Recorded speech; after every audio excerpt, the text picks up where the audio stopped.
got to be, not only was he my driver, and we never had an employer-employee relationship. You don't have time for that foolishness. My life is in this man's hands. Do you understand me? So you got to be friendly with one another. You know, I taught him English because he couldn't talk. He was one of those Lower East Side Italians who had jaws like a bulldog anyway. Once we got on the highway, we got about 50 miles out of Pittsburgh. I was in the back of my limousine. He was Italian, and Tony Villalonga. And the cops followed us from Pittsburgh, 50 miles out of Pittsburgh, and then they finally put the siren on. I saw them, because I saw them through the television set. The television set is not on. It looks like it acts like a mirror, you know, and I could see them behind me. So I said, Tony, give me your wallet. I knew what was getting ready to happen because I've experienced it before. I have the date, November something.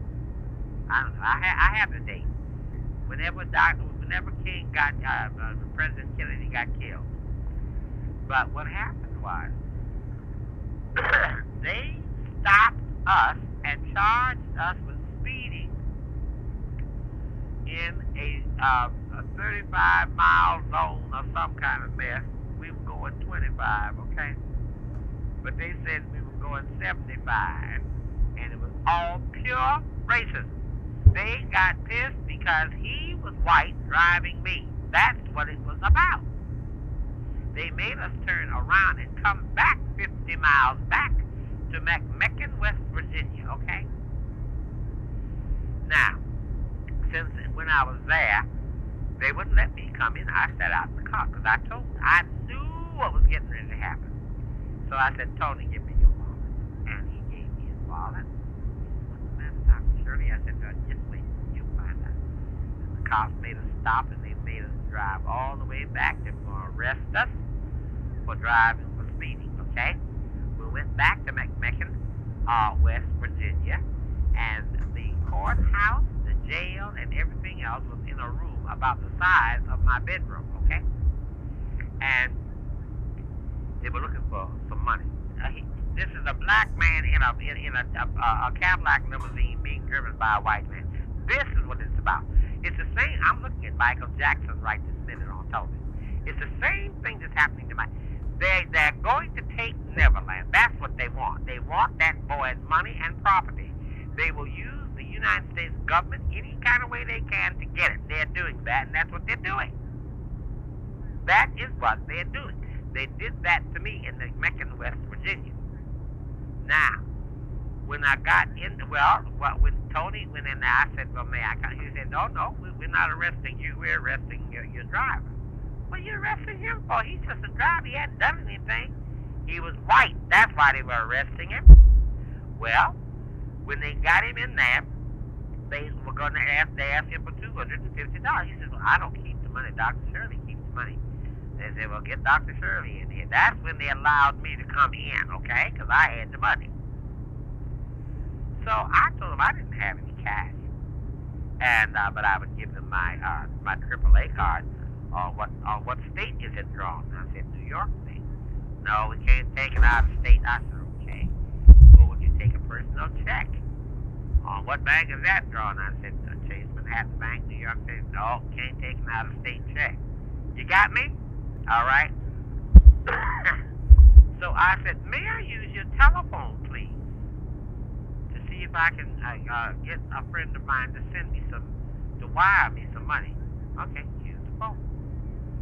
I called Kathleen, I forget her last name. That was Robert Kennedy's secretary. You see, I was doing mental health work. All I had to do was to be in the city. To show you how racist this damn country is, nobody hates music, you understand? I would not be able to get across the threshold of any CEO's door, the mayor's door, the city, nothing. You can't, as long as you're black, you ain't going to be able to have even access to going to the mayor's office, okay? Well, this way, the mayor's office came to me because I was the star. I was the artist. And as the protocol goes, whenever you're the artist, there's always going to be a reception. That's the most prominent person's home in the city. And of course, it's not at that one person's house. They have maybe 5 artists per year, or some people. Some organizations have as many as 5 concerts a year. Some have as many as 4. Some don't have any more than 3. Well, and then they kind of say, well, would you hold the reception for the artists this year at your home? And they all say, yeah. Otherwise, I would have no. How am I going to get across the threshold of these white folks' door? How am I going to do it? You understand? And all I was supposed to do, Joseph, is to inquire as to the needs of mental health care in that city and send a report back to Kathleen. That's all I was supposed to do. Evaluate it and send it back, all right? Then the federal government would find ways of sending some money to those communities. Now, it's their children. Their children who are the ones that are having mental and emotional problems, all right? Well, I had to. That's why I was on tour, Joseph. That's the work that I was doing. Everybody else thought I was out there playing the piano. That's what I thought. That. And I got paid very handsomely for it. But my real work was that. Now, when I called Kathleen, I asked for Bob, and she said, "I'm sorry, but he's not in, Dr. Shirley. He's down in Florida. He and the president are in Florida." I said, "Okay, well, as soon as you reach him, will you please ask him to call this number?" She said, "All right, what is the number?" And I gave her the number. She contacted Robert Kennedy in Florida. This is the day before the two of them left Florida to go to Texas. You got me? Now, Robert Kennedy called the number. The damn red-faced, ugly son of a bitch of a chief of police answered the phone. He even, as dumb as he is, he even recognized Robert Kennedy's voice, as you recall. It was rather distinctive with his Boston accent, you know. And when he told them who he was, they couldn't refuse. They wanted to know. He would say, "What seems to be the trouble with Dr. Shirley and his chauffeur?" He said, "Well, the chauffeur was reported speeding in a zone of he was going 75 miles and 35." And so he said, "Well, wouldn't his AAA card take care of that?" Well, he offered that.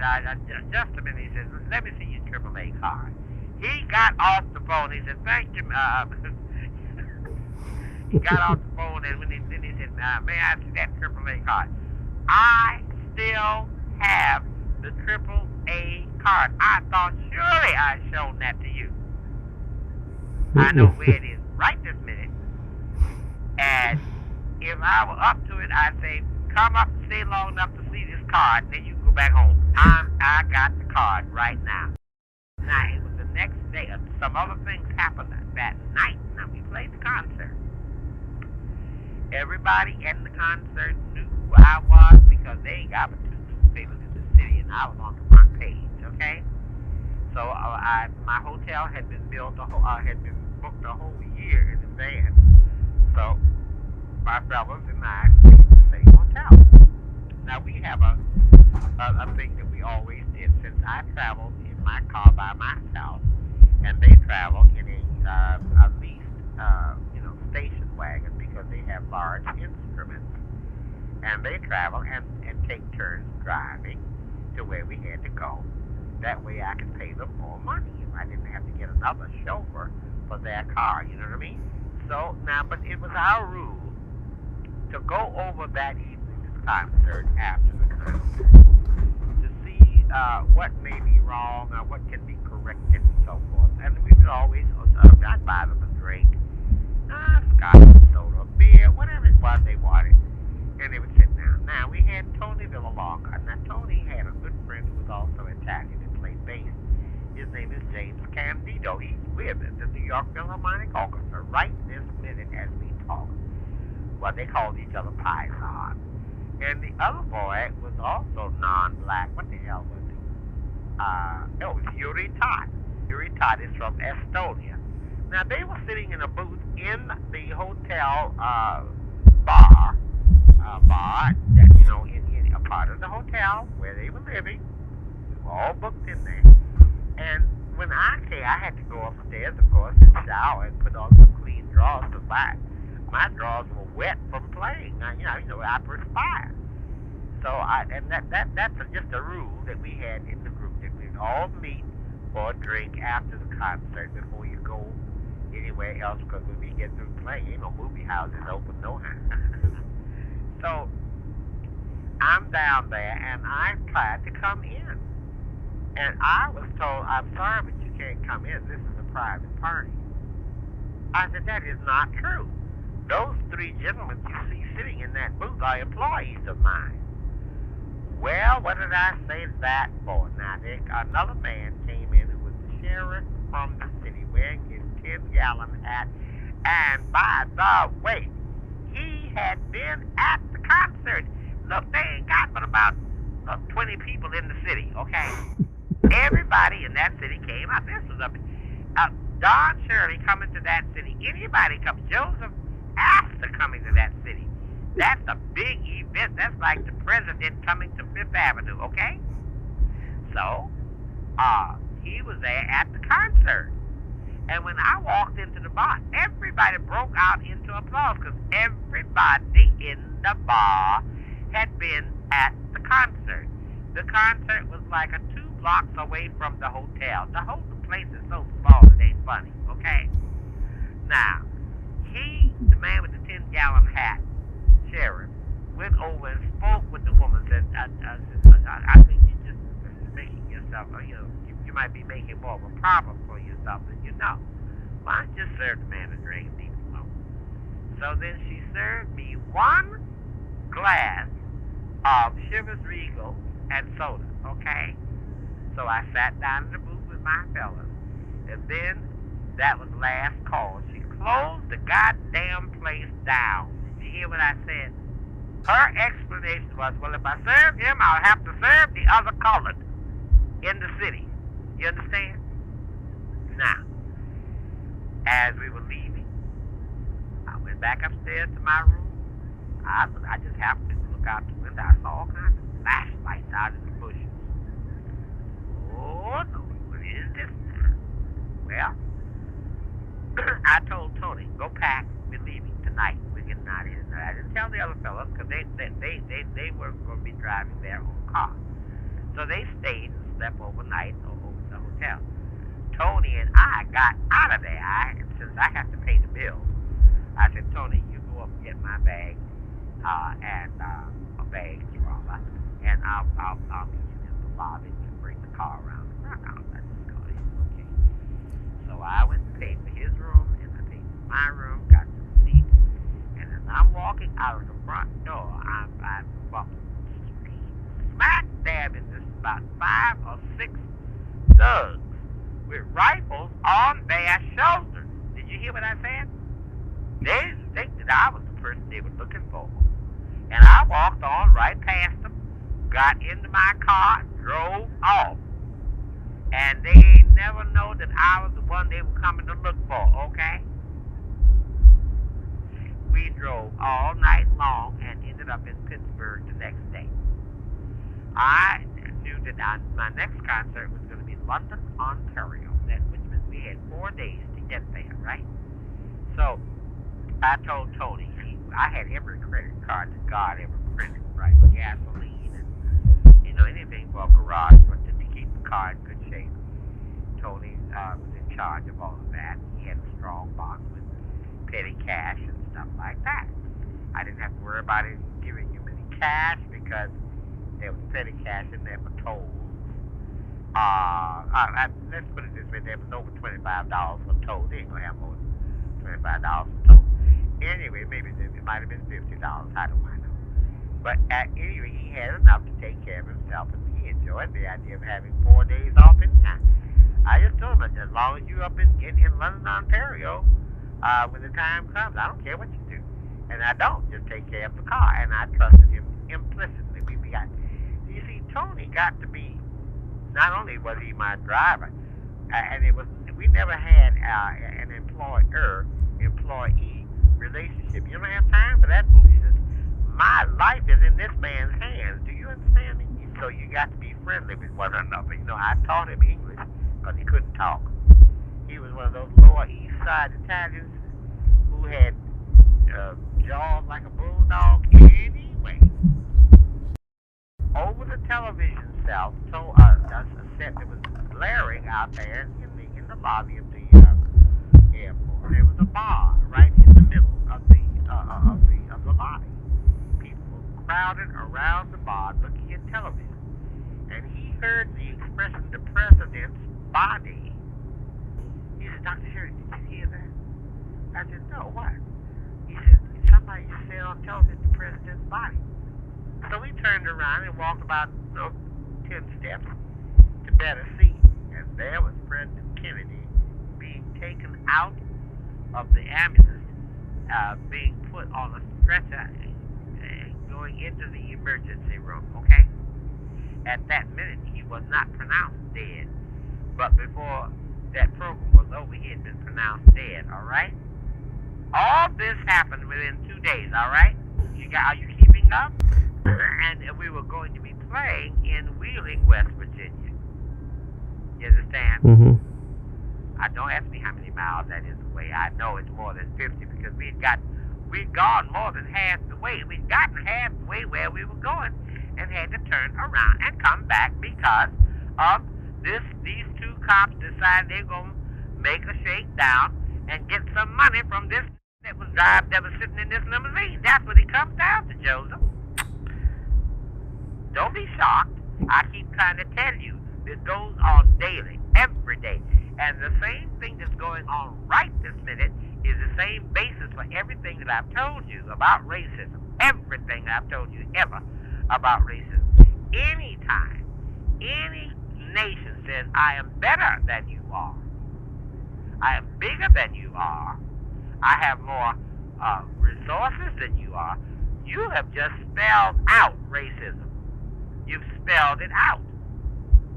And that's what's going on, Joseph. Regardless whether you like it or not, I don't like it either. I have to live it. You have to observe it, and half of what you're observing, you don't seem to understand it. I'm trying to take the time to explain it to you. I'm telling you, that's what this was. Well, the end of the story was, I went on to Ontario, to London, Ontario. But every time I had to make a change to get on, do you know, everybody on the plane, they had the newspapers with the headlines all over every newspaper, I believe, in the world, but certainly the United States. President Kennedy assassinated, okay? When I got on the plane, everybody stared at me. Why? Because they believed that the reason the president had gotten killed was because he did so much to remedy racism and bring about some kind of concept of civil rights in this country. So I look like I'm the target. Do you understand that? All I could do is just drink as much scotch on that. Don't ask me how I ever got through customs up in London. I was as drunk. I don't know nothing about getting my luggage. I don't know about anything. Another time in Cody, Wyoming, for a guy that he hit on. And when I went there, for some reason, the guy says, "Man, I love to be with your guys. They think they so tough." I said, "I'm only as tough as I have to be. I like to meet these cowboy guys who think that they so tough." But the way I said it, the guy smiled. Well, you got to tell me how you said it. I told you how I said it. This guy, the way I said it, the guy smiled. And he takes off his dungaree jacket. And I see these tattoos on him also, but his arms were bulging. He says, "You know how I can find out how tough you are? Put your arm up here." He said, "I'm going to arm wrestle you. You're a big guy." I said, "Let me tell you something. You won that one." So I said, "Well, then I could kick your ass." I said, "Only if you could stop a bullet." He said, "So you New York guys know how to talk about?" I said, "That's right. When you're bigger than me, I take a bullet and put it right between your fucking eyes." Again, I was nervous. But again, the way I spoke with authority, it showed that I wasn't bullshitting, but yet I was. Because I had no gun, I had no pistol. So what did he do when you said that? Oh, he says, that's the only way you guys know how to fight. You guys from New York can't fight hand to hand. I said, no, I told you, you win that bout. You've won that one. But if you can stop a bullet, then you kick the shit out of me, or then you can kill me. Whatever I had said. Okay? I just let him go from the corner. Don't let me go for my gun. Then we see who's the tough guy. And he let him go. I just let somebody, he says, give everybody a drink, and the New York guy too. Again, I was laying down, I'm watching TV. As a matter of fact, I took some Chinese food to eat in the room. And I'm watching TV. And I get a call. I think I got the call from the state trooper. He said, come down to the YMCA right away. I go down to YMCA. And Shirley explained to me, he hit on 3 guys. Right? But how did he face you when he said this stuff to you? He says, I'm in here minding my business. He says, I wanted to take a shower, steam, but it was bullshit because you can take all the showers you want in the hotel. Right. Okay? So he's not admitting, he's not telling me that exactly what happened. So what does he tell you? He said to me, he says, I got into this little problem here. I don't know, they want to lock me up for some reason, all this bullshit. So there were 2 state troopers. I got the state trooper. I said, can I speak to you for a minute? I got him on the side. I just looked, I says, I'm sure there was a misunderstanding here. I said, this man happens to be very close to the President of the United States. I'll have to make a phone call, to his office. I didn't say Robert Kennedy. The brother. I said the President. I says he's a musical ambassador of the United States. And I exaggerated the story. Exactly what I said, I don't remember. And the guy still didn't believe me. I said, but look, I says, maybe, before we go through anything, maybe we can straighten it out. He says, what do you mean? I said, I want you to get yourselves a couple of suits. I took out $200 and I gave it to him. The guy at first didn't want to take it, but I says, who's going to know about it? It's between us. He doesn't want it to be out, to be known. Okay? So who's going to know about it? And they accepted it. When I finally told Shirley what had happened, he blew his top because he did everything by the law. Even though he was wrong, he did everything by the law. You don't bribe people. He wasn't into that. He didn't know what a New York hip guy. He knew, but he was never in their midst to see how they operate. Don't forget, I was a street guy. What the hell did I know other than what I knew in the people in New York? There were a lot of things you could do in New York that you can't do out of town. Like you can't call people and say, I want to speak to your boss or speak to somebody to straighten the shit out. You know what I'm saying? It don't work that way. You have to do everything on your own.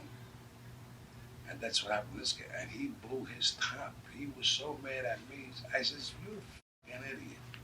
And he looked at me. What did he say to you? He was yelling at me like, you bribed 2 police officers? I said, that's right. I said, how was I going to get you out of this jam?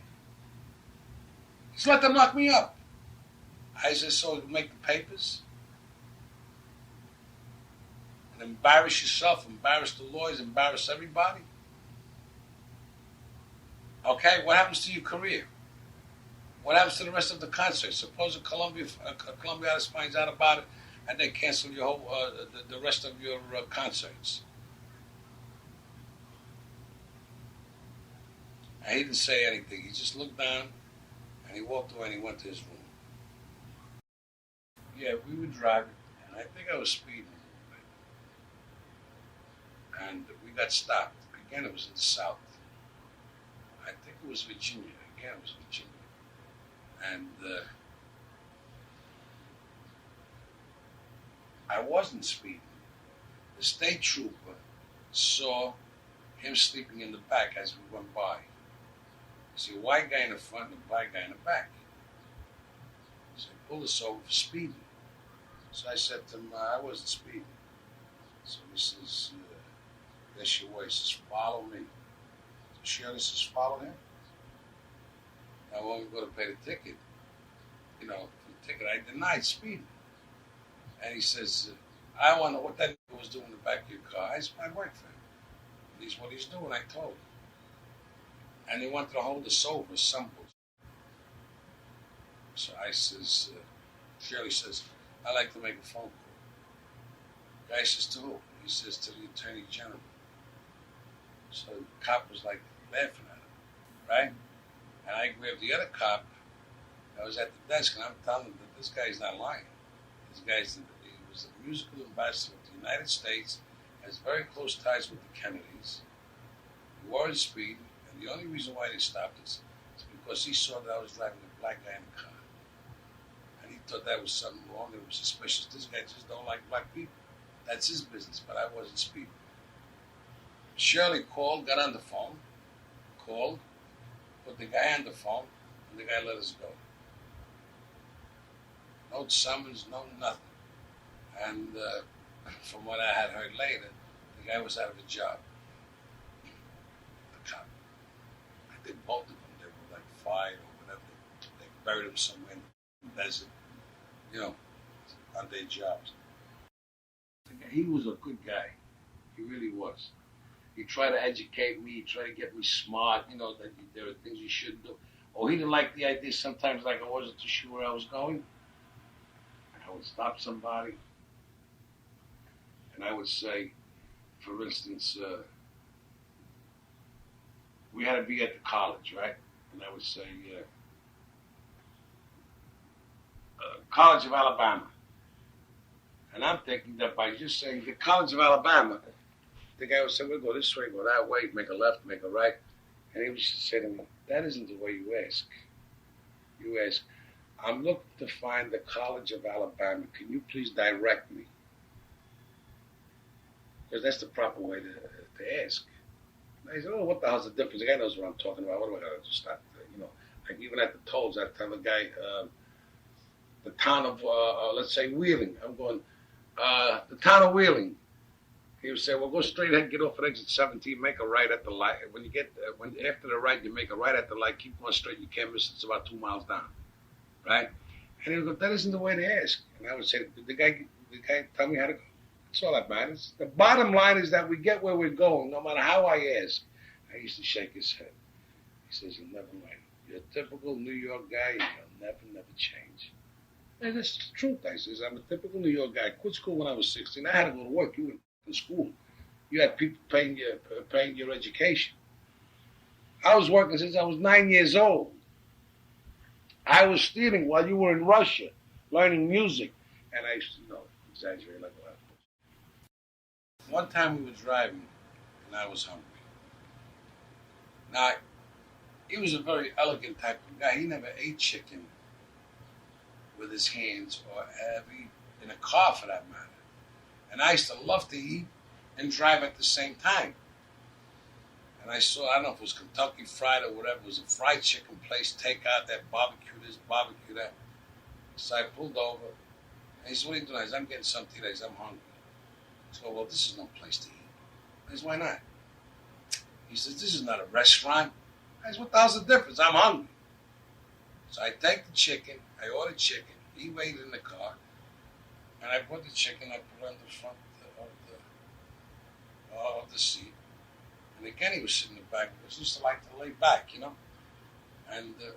I started eating the chicken. He said, how could you eat chicken with your hands? You're supposed to eat with a knife and fork. I said, what the f*** you know about eating? Now, we got on that level that I could talk to him that way. I said, what the f*** you know about eating? But the chicken smelled so good. I said, why don't you try it? He said, no. I'm biting away. I said, have a piece. It ain't going to kill you. Right? When he started eating with his hands, he says, you got napkins? I says, no, use your sleeve. He started to laugh. But I had the napkins. And he was wiping and there was stick. He says, see, this is the wrong way. It's not etiquette. I said, when you're hungry, it doesn't matter where the f*** you eat. As long as you eat. Right? And, I don't remember exactly word for word, but that's like an incident that happened. Then he says, let me have another piece. I said, oh, wait a minute. Now you're getting carried away. And I made a joke of that. I said, the next place we stop, we're going to order again. And this time you're paying. And that's how that came about. Another time, we were invited to another place that was very fashionable, not fashionable, but in the home. And they had chicken cacciatore, lasagna. The worst food, it was terrible. Again with the chicken. Now, chicken cacciatore comes in a sauce, okay? And you pick it up with the prongs and you put it in. If you want a little more sauce, you take the spoon, the big spoon, and you lay it on the chicken. And they're all eating with a knife and fork. So Yuri looks at me. Let's go fuck yourself. I went like this. Don Shirley he's sitting next to me. He goes, Tony, people are going to watch. I just let them watch. This is the way to eat. Just Tony, how many times must I tell you? It's not etiquette. Now, these people had like gowns on, tuxedos, Then this woman, she saw me eat with my hand, and suddenly she went. Suddenly someone else went. Before I knew, the whole table was eating with their hands. Which, that's a funny little thing, That was that. Start by telling me how it all came about to begin with. Start with that. I think it was in 1963. I was out of work. And this friend of mine says if I wanted a job as a driver, as a chauffeur. Who? How? Why did he, Because I wasn't working. I was looking for a job. And he said he knew this garage in New York that I may get a job. So I go to the garage, and I see the guy in charge, and he said to me, he says, do you mind traveling? I said, no, not at all. He says, I got this guy, he says, he needs a driver. He needs a chauffeur. The guy goes all over the country, he's a concert pianist. He says to me, but he's black. I said, okay, as long as he pays the right kind of money, what do I care? Anyway, he sends me up there. I go up to this guy's house. He lived in Carnegie Hall. And the guy was screening me. And apparently he liked what he saw. He liked the way I spoke. Well, what was the screen? What happened when you went into the place? Were there other people there? Was it? No, it was just him and I. But the place was nice. The studio, he had a nice studio apartment. He had I don't remember if the piano was black or white. It was a big Steinway. And they interviewed What was the interview where was like? it? Carnegie Hall? Yeah, it was in Carnegie Hall. What was the interview about? Where I had worked before, what I did, if I could travel, if I was married, if I was single, all this bullshit. Well, tell me, and what did you say? What were you telling him? I don't know, I told him whatever he wanted to hear. I don't remember exactly what I told him. I says, yeah, I said, I'm married, I'm single. I'm married. I got 2 kids, and I need a job. He says, well, he needed someone to travel all over the country if I was able to get away from my family. And I says, yeah. He says, but it's an extended tour. They're all one night. I said, no problem. But he had someone in mind. He had like a Chinese guy that was very well educated, very well, he was like a valet of sorts. And I had told him, I don't do no valet. I don't go for clothing. I don't set up his clothes for him. If he wanted someone with him to watch him, to look out for him, see that I don't get in trouble, I was the guy. I could do the driving. The following day, I got a phone call. I got the job. And we started. And I think the following week, the first stop, I think, was Staten Island. And as of now, you're just driving. So all you're doing is That's what I'm doing is driving. I drive to the concert in Staten Island. He says to me, you know how to get there? I says, yeah, no problem. He says, do you know how to read a map? I says, yeah, which I wasn't too sure. And he had the AAA map it all out. And I just followed the route that the AAA mapped out. And that was it. There was no problem with that. We went to Staten Island, was no problem. Then from there, you had nothing to do. All you did was drive him and drop him off. Drive at this him, point. wait for him, take him home. The following day, we left for I think it was Jersey, Somerville, New Jersey. Did a concert. Then from there we went to Pennsylvania. And I don't know where we went after that. You're not even saying things of what you did, what happened on the road. I didn't get to that yet. You didn't get to that yet, huh? And that's how it started out. So you just chauffeured him, basically. Just driving to the concerts. I was listening to his music. I liked it. So he was classical music. Classical music, yeah. And he used to play just by himself at this point? He had three pieces with him. He had a guy by the name of Yuri and a guy by the name of Vinny. Vinny was an Italian kid from Brooklyn. He played the English bass. And Yuri, I think he was Hungarian, and he played the cello. I don't know anything about cellos. I don't know anything about bass, fiddles, and English bass, what the difference was. All I know is that he had told me that he had to play on a Steinway. And I think he was getting $3,000 a show at that time. And they were all one-nighters. We stay over, and then the next morning we go where we had to go. What else? He had to study the rock and roll music, but did he like the rock and roll music? He said to me he liked all music. But, of course, he leaned toward his own. And he felt that what he played was classical music. People in the business said that he played classical jazz, and he would explain the difference between classical jazz and classical music. What the difference was, I don't know. But he was great, though. Was he jazz, or was he classical? I thought it was jazz because I like jazz, and I also like classical. The only reason why I liked it was because the songs that he played, I was like, I knew them. I knew the tunes. He very rarely did he play like a strange tune, like an operatic type of a thing, you know, like he used to do The Man I Love, right? I used to love the way he started with two hands, then he'd take one hand, play with one hand, and you could swear he was playing with, there was four people playing. And what made him so great was, he played with 10 fingers. And not only did he play with the 10 fingers, that every finger would hit each note at the same, with the same pressure. You know what I mean? Like if you wanted it louder, he made it louder, but he was able to hit like all keys with the same pressure, or sometimes that might be a little heavier. You know, I don't know about that type of music, but anyway, this is what he was able to do. Then we were at a party one time, and I said to him, I says, come on, I said, I'll do a couple of songs. I said, let's do Gigolo. He said, Gigolo? Yeah, just the Gigolo. But he was able to play everything. You just tell him what you wanted to play. Let me hear it, and forget about it. It was just amazing. I think it was in Ohio when I was first, like, not impressed to a point where I was going gaga. He did the concert, and instead of going home, he said to me, we've been invited to the mayor's house, to the mayor's home, for cocktails after the show. And he had told me, now, as we were driving, I was getting along with him. We were talking, we were rapping, and he was saying that all right, go ahead. Let's finish the thought, and I'll ask you something. Go ahead.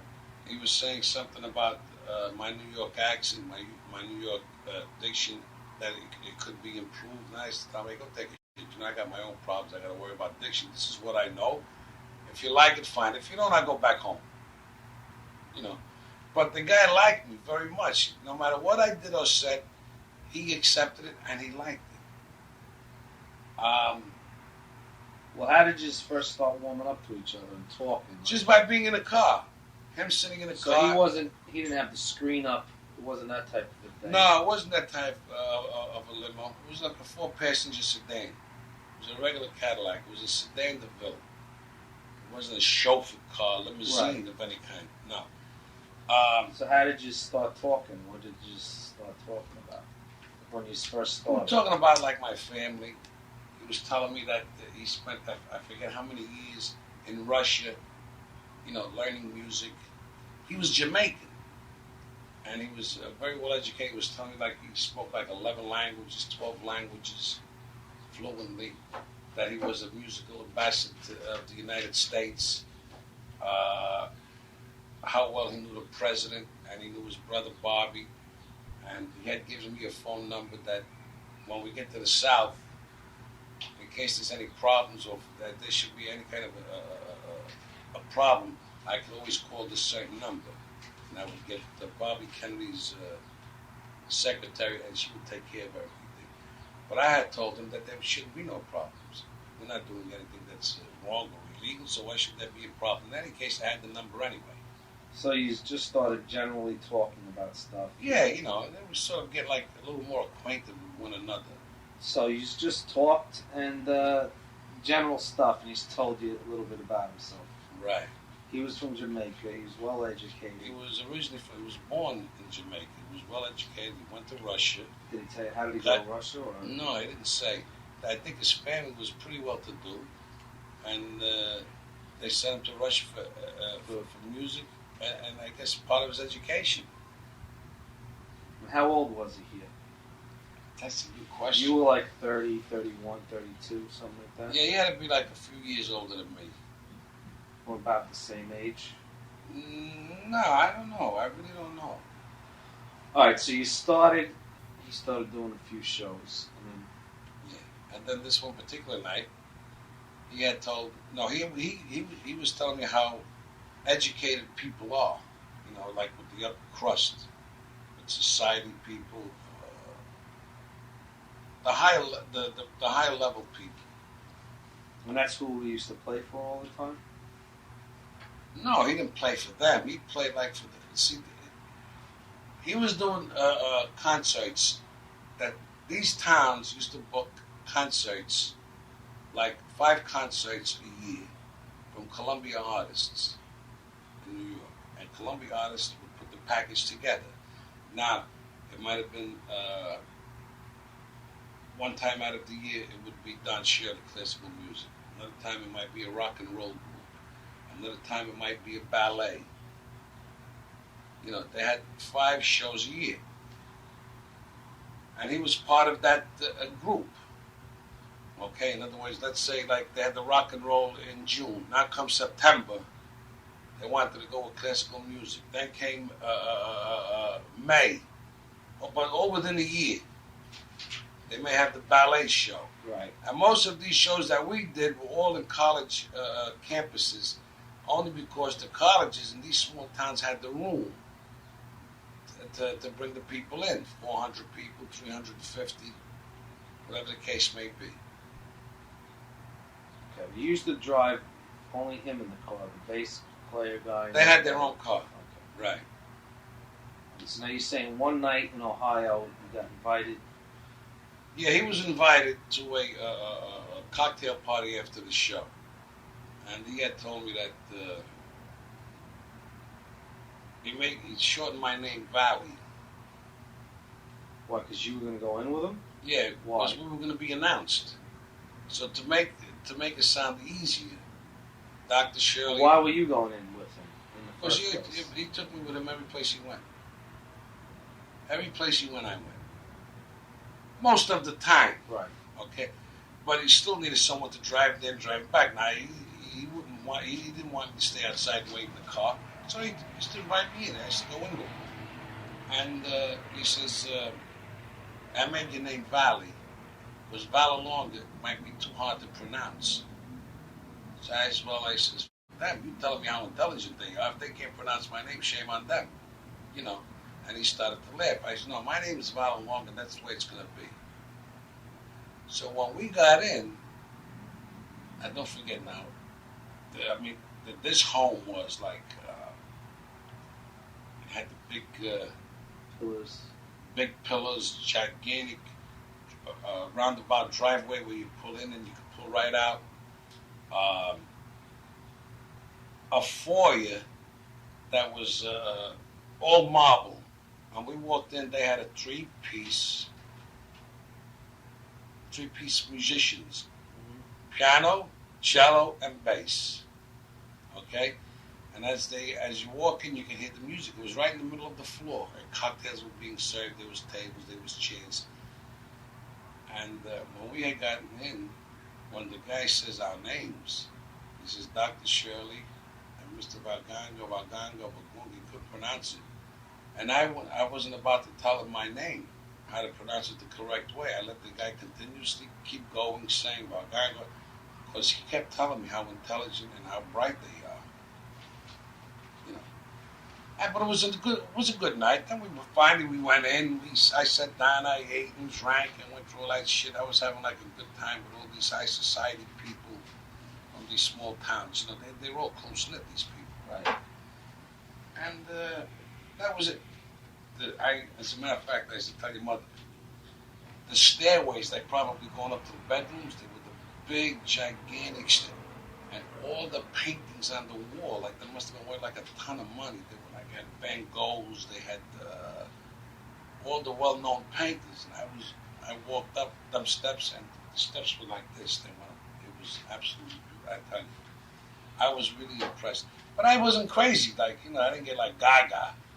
Like Yuri was there, you know, the musicians, they were flabbergasted. They couldn't figure out how people could live this way with all the wealth and all the money, and all that bullshit, you know. And when Don Shirley used to say to me, he says, imagine if I used to tell him, as long as I got bread and wine on the table, a nice big plate of macaroni, I said, I'm happy. You know, these people have to have everything, otherwise they're not happy. Money is their goal, you know. All that type of book, that was there. And I forget what else. And we went all over. We went all over the country. We had problems. I got into fights. Well, this is what I want to talk. Yeah. The guy that I went for the job, he had like a limousine service. He was looking for a driver.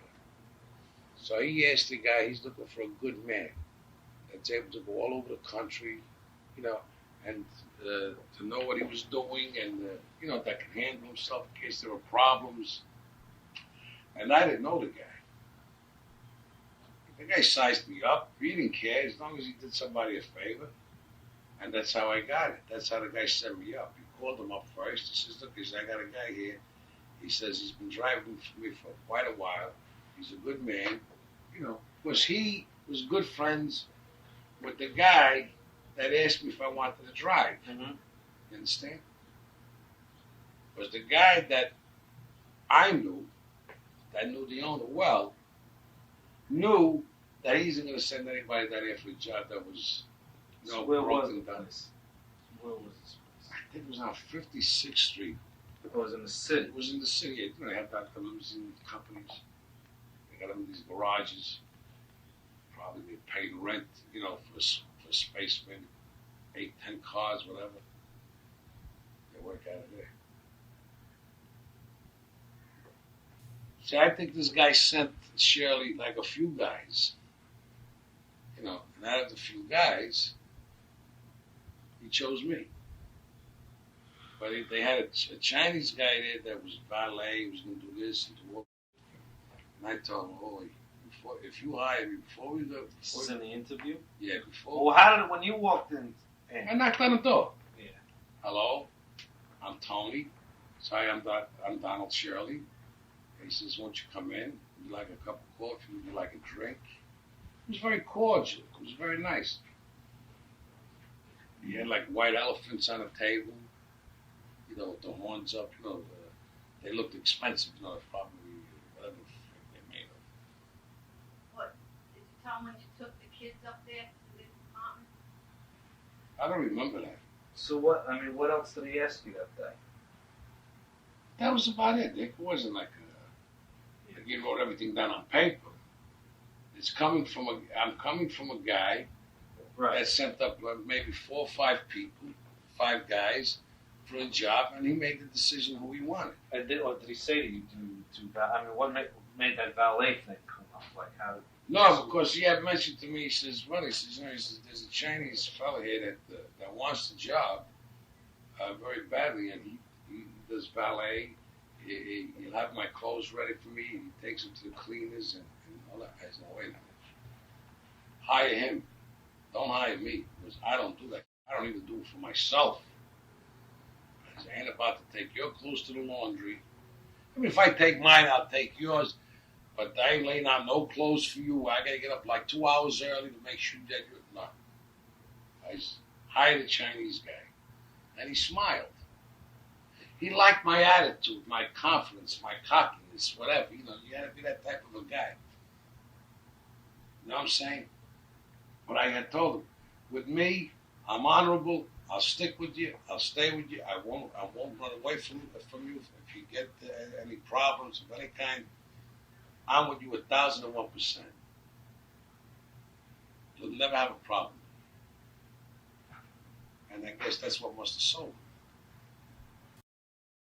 Now, what happened with Kennedy when Kennedy got shot? Oh, we were in Pennsylvania, and we were driving up to London, Ontario, London, Canada. I don't know if it was Ontario, but it was up in Canada. And we were in Pittsburgh, and he was getting his flight tickets, and I was, see that he gets his tickets. He was going to get on, and I would drive up and meet him later. And that's why I wanted to go to see where I was born. You know, and I met the people there. I made them call my father. My father was still alive then. They got together on the phone after 30 years. And there was a commotion at the bar. So he says, what's that commotion about? I said, I got no idea. You see what it's all about. So I go over, and I couldn't see the TV perfectly. It was crowded. It was jammed, and I was trying to look over the heads. But I heard the announcer say, and the president was shot. I didn't think anything of it. Because they got presidents from all over the world. Presidents such as, I thought it was some foreign country, some president that got shot, and didn't think much about it. So I went over, and he says, well, I know some president got shot. After he got the tickets in his hand, we started to walk away. And I said, what happened over there? Some guy says, President Kennedy just got shot. I said, what? He says, what? Oh, my God. And we run to the TV. We try to get close to the TV. And there were people there discussing it and all that. This guy turned white. He got on the phone. In less than 10 minutes, he was talking to Robert F. Kennedy. Now, you got to imagine, the president got shot, how those phones must have been. Sure. Okay? Now, who he called first, I don't know. He might have called a girl. He had that private number to the girl's, the secretary of Kennedy. You understand? And then through her, she got him through. Because they were supposed to be very good friends. What about when he used to travel, where he used to stay? Did he have problems staying any place? Because he was in Virginia when we first. Well, all right, what was the first problem you ever encountered? Let's try that. I forgot where it was, and it was in a school though. This was in a high school, and they had a broken down piano, and he didn't object playing to the piano. I used to make out like I knew what I was talking about. He never used to go into the room to check the piano. I used to go. And I used to boot the guy. He thought I knew sound, which I didn't. All I wanted to do was hear the piano, and I told him to make sure that it had to be tuned up by the time we arrived. They used to get the tune. But they had this broken down, rinky-dink piano. And I said, that's not the piano he's going to play on. And the superintendent of the building says, yeah, that's the piano. I said, well, he's got a contract where it says that he's got to play on a Steinway. Well, they don't give me what they play on. They play anything. And I still didn't say anything. But when I opened it up, I saw chicken bones in the piano. I said, I tell you what, if we ain't got a Steinway here by 8 o'clock, we're not doing the concert. And I felt like I was being insulted myself personally. Okay? And then when I told Shirley about it, and he says, how's the piano? I said, it's ringing. He says, well, I don't mind that. He says, we can get by. I said, well, this is what the guy said. He says, we don't play unless we got a Steinway. He says, I'm proud of what you did. So they had to bring in a Steinway.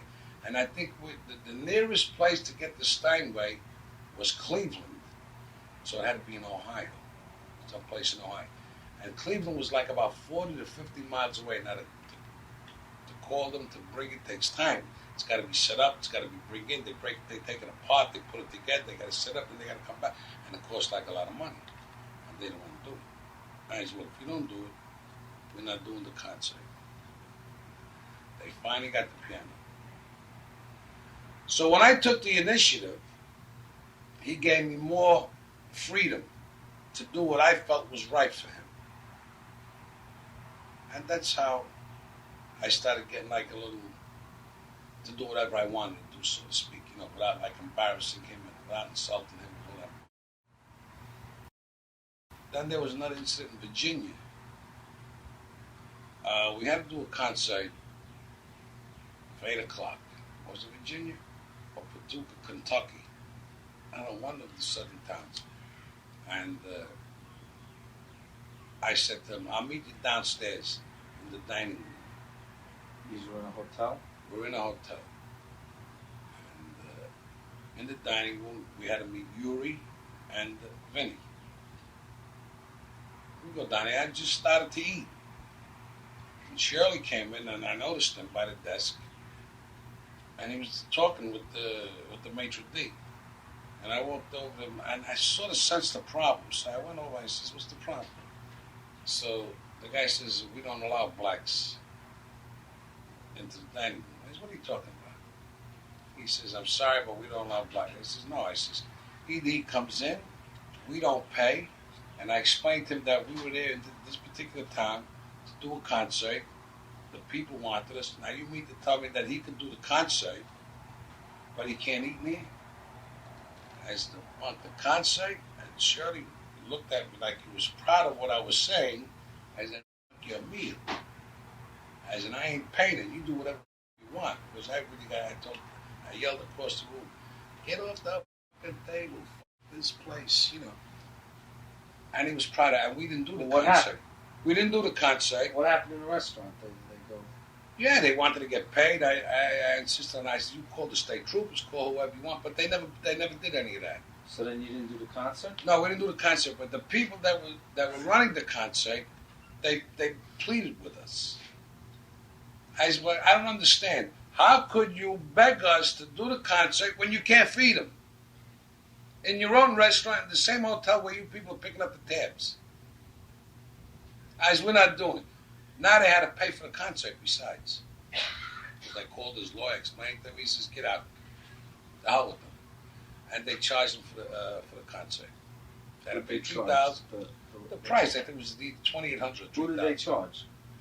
The people. The people in New York, Columbia artists, had to pay them. They had to get the money from them. And that's what happened in that incident.